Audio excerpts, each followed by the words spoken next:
Welcome to Electrified. It's your host, Dylan Loomis. Two quick housekeeping items. Timestamps will be below if you'd like to skip ahead.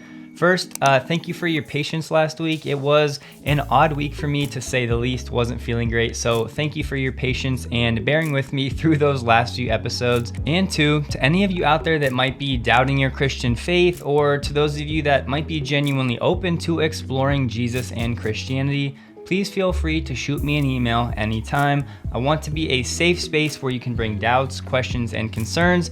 Now, no, I'm not a scholar. However, over the last 14 years, this is really what my life has been marked by: studying and researching the Bible, the historicity of Jesus. Is the Bible reliable? I've put thousands of hours into this endeavor because I think my eternal future is worth exploring the data and seeing where it leads. And for me, about 10 years ago today, I was saved, and yes, I am indeed a Christian. I believe in Christ for my eternal salvation. And to those of you that will leave rude comments and unsubscribe, just know that I still love you, but honestly for me, truth is more important than feelings, which are temporary. And before you go, I would just encourage you, over the course of your lifetime, keep an open mind and explore the data with an open mind and an open heart. And like I said, just see where it leads you, because it's worth spending a little bit of time to see if Jesus was who he said he was. And to the rest of you, no worries, this won't turn into some Christian channel. However, for as long as I have an audience, I will share my faith in Christ once or twice a year,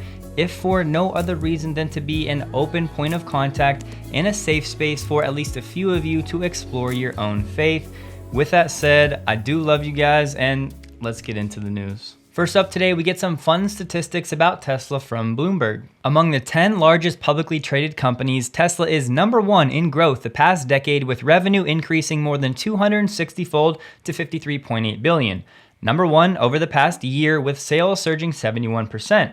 Number one in share performance over 5 and 10 years, with the stock appreciating 15 and 146-fold respectively.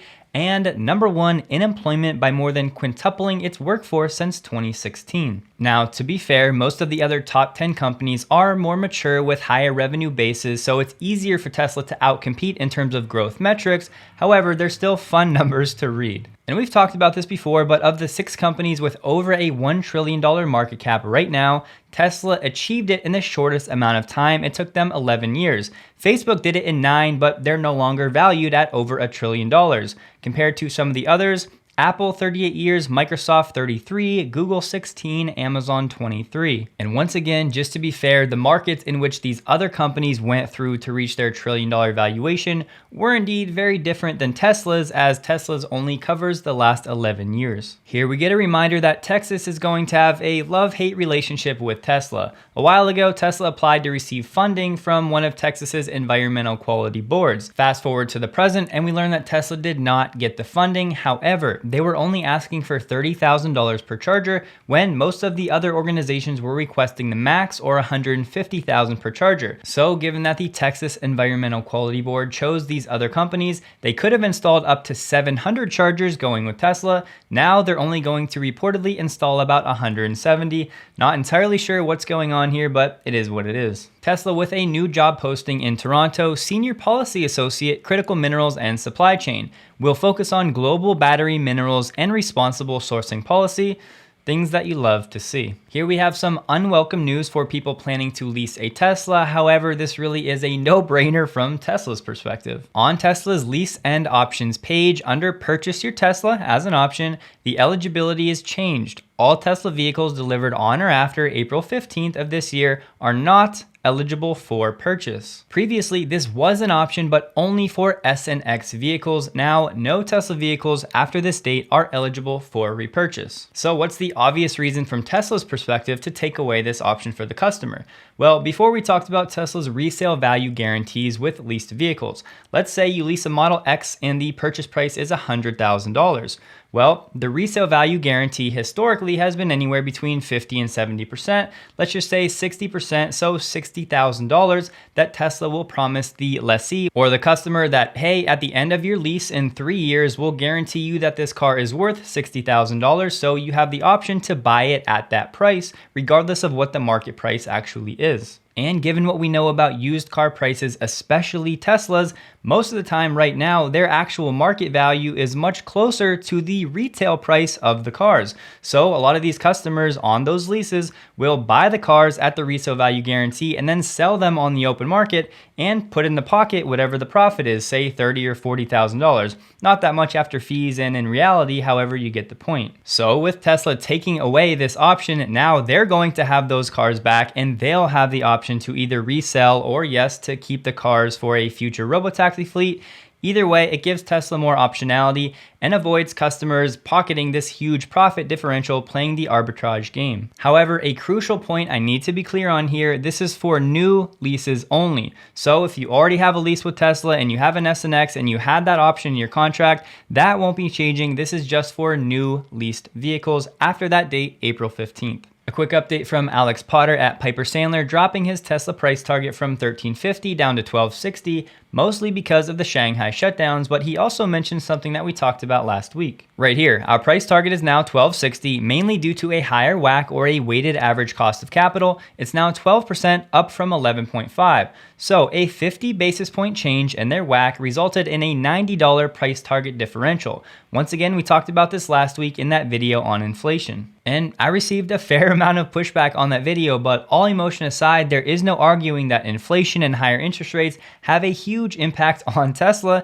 They say it right here, our upward WACC adjustment is due to higher treasury yields. Speaking of those Shanghai shutdowns, it looks like Giga Shanghai is set to reopen today at whatever capacity it's able to, because let's not forget, only about 600 companies have been given the green light to reopen, which leaves how many more suppliers for Giga Shanghai that might not be open, and it's going to take some time for Giga Shanghai to ramp back up. It's not just a switch that will immediately bring things back to full speed. These employees at Giga Shanghai will be entering Tesla's closed loop system where they sleep at the factory, shower there, eat there, essentially exist there fully. They are not allowed to leave. And further than that, the only staff allowed back in the factory are those in low-risk residential compounds and those that have received 2 shots. These employees are expected to stay in this closed-loop system until May 1st, unless something changes. And an interesting note here, prior to the shutdown, Shanghai workers were on 3 shifts covering 24 hours,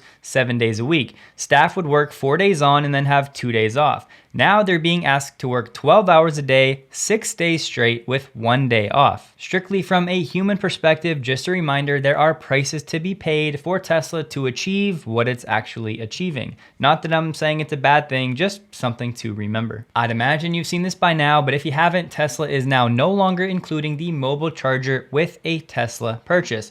This has caused so much backlash in the Tesla community, and I have to say, I definitely understand it. So why is Tesla really doing this? Because according to Elon, he said usage statistics were super low, so it seemed wasteful. On the plus side, we'll include more plug adapters to the mobile connector kit. Elon said Tesla will drop the cost from $400 now to $200. However, if you go to the website, it's currently out of stock, so you can't buy it at all. And it's precisely because of this reason that I have a feeling Tesla made this decision. I just think they don't have enough of the mobile connector supply to keep up with the new vehicle sale demand. So whether it's chips or wiring, I have no idea, but I really do not believe this is just a margin issue, as some are exclaiming that Tesla is just doing this to boost margins. Look, Tesla could have easily rose the price of their vehicles another $1,000 and most people wouldn't bat an eye and nobody would be saying anything. However, you take this away and the Tesla community goes crazy. To be fair, there is some justification for people's outrage. There are plenty of people that have ordered Teslas that are now being told they're not going to get this mobile connector, and this was their main option for charging their vehicle. They didn't want to install the Tesla wall connector, they don't want to supercharge, and this was their main option. So now it's coming without the ability to charge. And no, this is not like Apple removing something, because with Apple products, most people already have chargers or can buy third-party options easily. Neither of those are the case with a Tesla. And if you're not familiar, it's the mobile connector that people can use with adapters to plug into a regular wall outlet or an upgraded outlet to be able to plug in basically anywhere. So you can kind of think of it like an insurance policy. Some people don't rely on it. However, that doesn't mean people don't like to have it, knowing that in case they're in a bind, they have that peace of mind. And for me, the rationale that the usage of this is low, so now they're just not going to include it, isn't good enough. I think Tesla, given its current margins and everything, should include this as a nice perk to the customer, as they have for a long time, which leads me to believe the only reason they would do this is because they don't have enough to keep up with new vehicle sales. Let me know what you guys think below. Here we finally get an update on the Giga Berlin production ramp that seems to be legit. Tesla expecting to make 30,000 vehicles from Giga Berlin this year. Citing internal calculations, right now 350 Model Ys are leaving the factory each week. This number is set to rise to 1,000 by the end of the month, which is only about 2 weeks away. And given there are 36 weeks left in 2022, these numbers all check out. More importantly though, according to Automobile Volca, production will break out for about 3 weeks during the fall to switch over to a different type of battery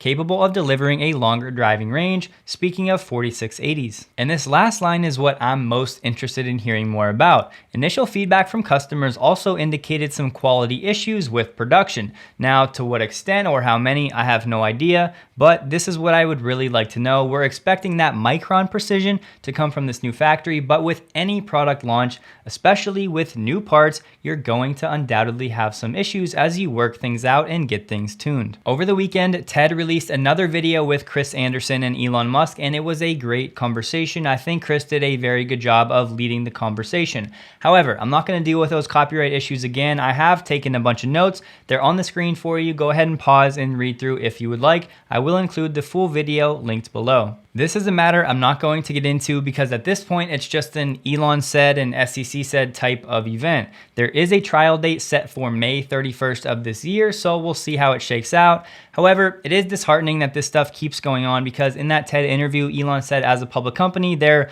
sued all the time, and it does take away a fair amount of time and energy from Elon and his team. So hopefully we'll see less of these things moving forward, but I'm not overly optimistic. A quick note on ARK's new Tesla price target. This is something that I plan to get into over on Patreon because I want to talk about these Monte Carlo simulations, why people use them, what are the shortfalls, and I don't think it'll be time well spent here on the main channel. So to my patrons, just expect that over the next few days. You're looking at a 91-page document from Worm Capital talking about the Tesla decade. It will be linked below, and I just have to say they do a great job of summarizing all of Tesla's competitive advantages. But who is Worm Capital and are they worth listening to? Well, as of December 31st, 2021, they had $340 million in AUM, so they're not huge, but they're not irrelevant either. And one of Worm Capital's directors of research said their 10x by 2030 valuation is based on Tesla's current business lines, does not include robotaxi network, real-world AI, or Optimus. I'm just going to highlight a few quick slides. They say post-internet, customers can quickly identify the best product or service. I agree. It's a land grab environment and companies should optimize for scale and value proposition. Tesla checks both. It'll be a winner take most, meaning big winners and big losers. This chart with General Motors total wholesale vehicle sales in green and EVs produced essentially not registering. You can see we have a decline of their main business and the EV push has essentially been totally stagnant, nothing going on for the last 5 years. This slide highlights some of the main moats that Tesla has, but as I said, they really get into the details of giga castings and alloys and everything that we've talked about now for almost 2 years of why Tesla is so far ahead. Another important distinction is Tesla has in-house construction units building out its factories, enables a radically new and optimized manufacturing process. A historic analogy, Amazon built its own distribution centers to reinvent e-commerce logistics, Tesla doing something similar in the auto space. Back to that scale of battery production, looking at this chart, the world's biggest battery maker, CATL, currently has about 800 gigawatt hours of annual capacity. Tesla aiming for 3 terawatt hours by the end of the decade, not even on the chart. And the last one, they set up the current auto and energy revenue for Tesla in 2021, and they say, we think energy CAGR, compound annual growth rate, will accelerate through the decade and could be generating $160 billion in net income by 2030. So once again, full report will be linked below. We got a new warning from RJ Scaringe and Rivian saying that the current semiconductor problem will most likely be surpassed when it comes to the raw material supply chain for these battery cells. RJ said, quote, put very simply, all the world's cell production combined represents well under 10% of what we'll need in 10 years. meaning 90 to 95% of the supply chain does not exist. One of the main reasons I plan to keep us all as informed as possible on the battery supply chain in the coming years. This, however, was far and away my favorite quote from RJ. Humans have an infatuation with winners and losers, like everything in life has to be a zero-sum game. I really don't see it that way. I look at it as I hope Hummer's wildly successful, I truly do. I hope Lightning's wildly successful, and I hope we're wildly successful. And I think all three of those can happen from an intellectual honesty point of view. Real quick, VW released its Q1 BEV sales of 99,100, up 65% year over year, however still trailing Tesla by over 200,000 vehicles for the quarter. And to you Mach-E fans, I'm sorry to tell you that this vehicle is no longer available for sale in the United States. Ford is citing high demand, and that's partially true, but we know it's also semiconductor and other material shortages. That's gonna do it for today. Please like the video if you did. I hope you guys have a wonderful day, and a huge thank you to all of my Patreon supporters.